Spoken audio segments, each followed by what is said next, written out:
భద్రాద్రి కొత్తగూడెం జిల్లాలోని పురాతన వెంగళరాయ సాగర్ ప్రాజెక్టు చెరువుకు 33 కోట్ల వ్యయంతో అలుగు చెరువు మరమ్మతుల నిర్మాణ పనులకు అశ్వరావుపేట ఎమ్మెల్యే ఆదినారాయణ శంకుస్థాపన చేశారు.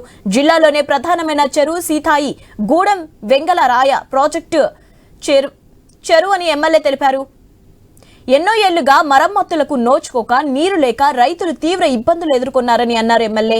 ఎన్నికల సమయంలో ఈ ప్రాంత ప్రజలు వెంగళరాయ ప్రాజెక్టు మరమ్మతులు పరిష్కారం చేయాలని కోరారని, ఈ ప్రాంత రైతుల ఎన్నో ఏళ్ల కలన్నారు నెరవేర్చినందుకు ఆనందంగా ఉందని ఎమ్మెల్యే పేర్కొన్నారు.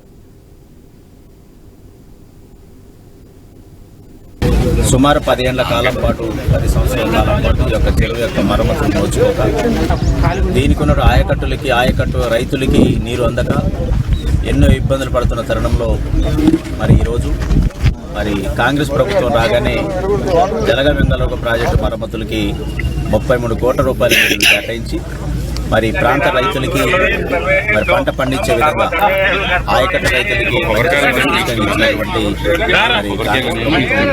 ప్రత్యేకంగా ధన్యవాదాలు ఈ ప్రాంత రైతులు తెలియజేస్తా ఉన్నారు.